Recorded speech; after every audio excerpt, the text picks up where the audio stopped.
Russia की फौज को निशाना बना सकती है। मैं आपको वो पहले मैप दिखाता हूँ और मैं बताऊंगा कि टोमाहाक क्रूज मिसाइल क्यों इतने ज़रूरी हैं, क्यों इतने अहम हैं आने वाले दिनों में यूक्रेन के लिए। अब इस मैप को देखिएगा, एक सेकेंड, अब इस मैप को गौर से देखिएगा। ये मैप आप देख रहे हैं, ये यूक्रेन है, ये मॉस्को है। अब जो टोमाहाक क्रूज मिसाइल है उसकी रेंज है 1600 किलोमीटर। 1600 किलोमीटर जो है वो इन क्रूज मिसाइल्स की जो है वो रेंज है। तकरीबन 1600 किलोमीटर तक ये अपने दुश्मन को निशाना बना सकते हैं इजीली। अगर यूक्रेन के पास टोमाहाक क्रूज मिसाइल आ जाए तो यूक्रेन आराम से मॉस्को में जो एसेट्स हैं मिलिट्री, जो क्रेमलिन है या जो प्यूटिन है, उन पर अटैक करके उनको नुकसान पहुंचा सकता है। लेकिन हमारे पास ये रिपोर्ट्स आ रही हैं कि यूक्रेन ने ये वादा किया है अमेरिका के साथ कि वो सिर्फ मिलिट्री निशानों पे हमला करेगा, वो क्रेमलिन पे या वो किसी ऐसी जगह पे अटैक नहीं करेगा जो जहाँ पे प्यूटिन होंगे या उनकी जो काबीना होगी या उनके जो पॉलिटिकल वर्कर्स होंगे वो बैठे होंगे। यूक्रेन सिर्फ मिलिट्री एसेट्स पर ही अटैक करेगा। ये अमेरिका ने उससे बात कहा है कि मेरी ये बात मानो, फिर मैं आपको टोमाहाक क्रूज मिसाइल दूंगा। और यूक्रेन ने फाइनली अमेरिका की ये सारी बात जो है वो मानने पर मजबूर हो गया। अब मैं आपको एक बहुत अहम जो है वो मैप दिखाना चाहता हूँ कि इस मैप में यूक्रेन कहाँ कहाँ पर हमला कर सकता है और अमेरिका ने कहाँ कहाँ पे हमला करने की उसको इजाज़त दी है। मैं आपको दिखाता हूँ। ये मैप देखना बड़ा ज़रूरी है क्योंकि अमेरिका जब भी कोई चीज़ देता है तो आपको याद है अमेरिका हमेशा कोई शर्त रखता है। जब भी उसने पाकिस्तान को न्यूक्लियर, पाकिस्तान को उसने F-16 दिए, उसने ये कहा कि आपने भारत के खिलाफ यूज़ नहीं करने F-16। तो अमेरिका जब भी कोई चीज़ किसी को देता है ना तो वो हमेशा उस पर कोई ना कोई शर्त आयद ज़रूर करता है। ये अमेरिका की टेक्नोलॉजी की बात कर लें या अमेरिका का एक हेजमोनिक चीज़ कर लें, बहरहाल अमेरिका शुरू से ऐसा कहता आ रहा है और आने वाले टाइम पे भी अमेरिका ऐसा कहेगा। अब अगली बात सुनिएगा। अब मैं आपको कुछ बेसिस दिखा रहा हूँ कि जो इस टाइम आने वाले टाइम पे प्रॉबेबली यूक्रेन के लिए टारगेट बन सकते हैं। यूक्रेन उन इलाकों पे अटैक कर सकता है आने वाले टाइम पे। जो मोर इंपॉर्टेंट इस टाइम बेसिस हैं, इस टाइम रशिया के जो बहुत अहम बेसिस हैं जो अटैक का निशाना बन सकते हैं। मैं आपको एक मैप दिखा रहा हूँ और बड़ी अहम चीज़ आपको बताने की कोशिश करूँगा। इसको देखिएगा, ये आप देख रहे हैं इस टाइम मैप, ये मैं आपको क्लोजअप मैप दिखा रहा हूँ इस टाइम। ओके, ये यूक्रेन है और ये रशिया है। अब जो यूक्रेन के पास अगर टोमाहाक क्रूज मिसाइल आ जाते हैं तो यूक्रेन इस इलाके तक हमला कर सकता है। इस इलाके तक यूक्रेन के पास रेंज आ जाएगी और इस इलाके तक वो हमला कर सकता है। अब इस इलाके तक यानी यूक्रेन अगर हमला करता है यहाँ से तो 1600 किलोमीटर तक यूक्रेन अपने ठिकानों पर निशाना बना सकता है। ओके, 1600 किलोमीटर तक। अब कौन कौन से मिलिट्री एसेट्स को अटैक कर सकता है यूक्रेन, जो अमेरिका ने उसको कहा है वो मैं आपको बताऊंगा। देखिए, ये जितने भी आप डॉट्स देख रहे हैं, अमेरिका ने यूक्रेन से क्या प्रॉमिस लिया है? अमेरिका ने यूक्रेन से ये प्रॉमिस लिया है कि जितने भी आप लोग डॉट्स देख रहे हैं ना, ये इस टाइम मूवमेंट है रशिया की फोर्सेस की। रशिया की जो फोर्सेस हैं वो यहाँ पर खड़ी हुई हैं, यानी यहाँ से वो अटैक कर रही हैं।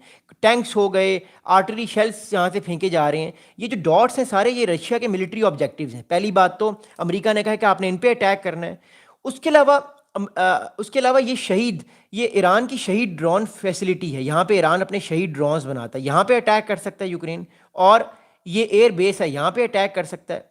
और इसके अलावा ये छोटे छोटे एयर बेसिस हैं, यहाँ पे अटैक कर सकता है। लेकिन अमेरिका ने सिर्फ कहा है कि आपने मिलिट्री एसिड्स पर ही हमले करने हैं, आपने न्यूक्लियर एसिड्स पर हमले नहीं करने, न्यूक्लियर साइट्स पे हमले नहीं करने हैं आपने रशिया के। और यूक्रेन ने ये वादा किया अमेरिका के साथ कि वो पॉलिटिकल क़यादत को निशाना नहीं बनाएगा। मतलब अगर मिसाइल आ भी जाते हैं यूक्रेन के पास तो वो मॉस्को को निशाना नहीं बनाएगा, प्यूटिन को निशाना नहीं बनाएगा, क्योंकि उससे खतरा है कि जंग बढ़ सकती है। तो ये बेसिकली गारंटी दी है यूक्रेन ने, तब जाके अमेरिका को 1 से 2 हफ्तों में 20 से 25 टोमाहाक क्रूज मिसाइल मिलेंगे और जिससे वो अपने आप को बचा सकता है। अब हमारे पास क्या इंफॉर्मेशन आ रही है? एक स्टेसी पैटी जॉन जो है, ये बेसिकली एक डायरेक्टर है एक थिंक टैंक के। इन्होंने फाइनेंशियल टाइम्स को रिसेंटली एक बहुत अहम जो है वो स्टेटमेंट दिया है। स्टेसी पैटी जॉन साहिबा, she is the director of defence programme at the Center for a New American security think tank. इन्होंने फाइनेंशियल टाइम्स को एक रिसेंटली स्टेटमेंट ये दिया है कि the US will be able to supply Ukraine with only 20 to 50 Tomahawk cruise missile, which will not significantly affect the dynamics of hostilities and the situation on the battlefield. अब बात इस time ये है कि इस टाइम जितने भी आपके थिंक टैंक्स हैं अमेरिका के और जितने वेस्टर्न थिंक टैंक्स हैं, वो सारे एक बात बारहा कर रहे हैं, बार बार वो सारे थिंक टैंक्स कह रहे हैं अमेरिका जितने मर्जी टोमाहाक क्रूज मिसाइल्स दे दे, यानी 25 से 50 इतना कोई बड़ा नंबर नहीं है। अगर ये 50 टोमाहाक क्रूज मिसाइल भी यूक्रेन को मिल जाते हैं तो ये इनफ नहीं है रशिया की फोर्सेस को रोकने के लिए। उसकी एक बड़ी वजह क्या है? उसकी वजह यह है कि जो रशिया है उसके पास वैगनर ग्रुप की भी सपोर्ट है, रशिया के पास नॉर्थ कोरिया की भी सपोर्ट है और रशिया की अपनी आर्मी भी बहुत बड़ी है। तो 25 से 50 कोई भी इफेक्ट नहीं करेंगे। और दूसरा, यूक्रेन से अमेरिका ने प्रॉमिस लिया है कि आपने मॉस्को पर हमला नहीं करना, आपने सदर प्यूटिन को या क्रेमलिन को आपने फारिग नहीं करना, आपने सिर्फ मिलिट्री साइट्स पे हमला करना है और न्यूक्लियर साइट्स पे भी हमला नहीं करना, आपने सिर्फ मिलिट्री साइट्स पे हमला करना है। तो एक तरह से यूक्रेन को बांध दिया है उसने कि वो जो है वो उसको हिट कर सके। जहां तक बात है भारतीय 250 किलोमीटर की, अगर टॉमाहाक मिल जाता है तो यूक्रेन के पास 1500 किलोमीटर इनसाइड रशिया स्ट्राइक करने की कैपेबिलिटी आ जाएगी। अभी उसके पास 250 है। I totally agree with you. अगली बात सुनेगा। अब according to the reports, US president Donald Trump, according to Financial Times, ये कह रहा है कि US president Donald Trump will meet Ukrainian president Vladimir Zelensky in Washington on October 17। आज 15 तारीख है, परसों परसों जो है वो जेलेंस्की जा रहे हैं अमेरिका में और एक बहुत अहम मीटिंग होगी। जेलेंस्की जो है यूक्रेन के प्रेसिडेंट, वो प्यूटिन से मिलेंगे और उस मीटिंग के बाद जो है ये डिसाइड होगा कि आइदर टॉमाहाक क्रूज मिसाइल्स दिए जाने चाहिए यूक्रेन को या नहीं। बट हमारी इंफॉर्मेशन के मुताबिक टॉमाहाक क्रूज मिसाइल्स यूक्रेन को मिलने वाले हैं, जिससे कुछ ना कुछ हमें फ़र्क थोड़ा बहुत नज़र आएगा। अगली बात सुनिएगा। अब सवाल ये पैदा होता है कि टॉमाहाक क्रूज मिसाइल जिनका इतना जिक्र होता है, जो कि अपने दुश्मन की ऐसी की तैसी कर देते हैं, जो कि न्यूक्लियर वेपन भी लेकर जा सकते हैं। याद रखिएगा, टॉमाहाक क्रूज मिसाइल न्यूक्लियर वेपन भी लेकर जा सकता है। ये बेसिकली कितने हैं अमेरिका के पास? देखिए, पहली बात तो ये अमेरिका का जो मिलिट्री आर्सनल है ये उसके लिए बड़े अहम है। अमेरिका ने इनको इराक में भी यूज़ किया, इनको अफगानिस्तान में भी यूज़ किया, इनको डिफरेंट वॉर्स में यूज़ किया। ये अमेरिका के best, one of the best cruise missiles हैं, जिनकी रेंज 1500 किलोमीटर है। 1500 या 1600 कह लें, क्योंकि एक्सटेंड भी ये करते रहते हैं। अमेरिका के पास, according to a lot of think tanks, America के पास 4150 स्ट्रेटेजिक टॉमाहाक मिसाइल्स हैं। 4150। तो ये नंबर जो है ये इतना ज़्यादा नहीं है। It is 4150।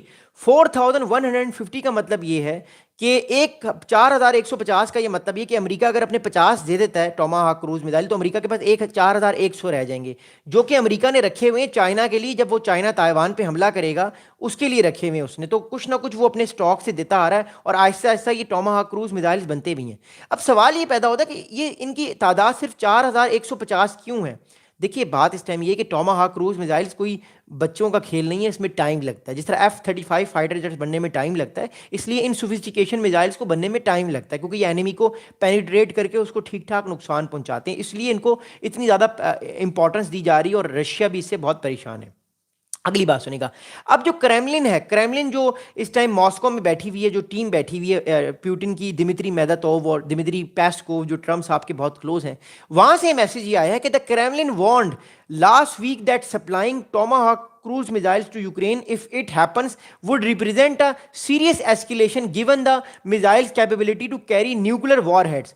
अब क्रेमलिन ये कह रहा है कि अगर टॉमाहाक क्रूज मिसाइल्स जो हैं वो दिए गए यूक्रेन को, तो क्या होगा? तो ये होगा कि ये चीज़ जो है ये न्यूक्लियर एस्केलेशन की तरफ भी जा सकती है। उसकी वजह ये है कि टॉमाहाक क्रूज मिसाइल्स न्यूक्लियर वेपन भी लेकर जा सकते हैं। तो एक तरह से इस टाइम जो मॉस्को है वो इससे बड़ा परेशान है। अब अगली बात सुनेगा।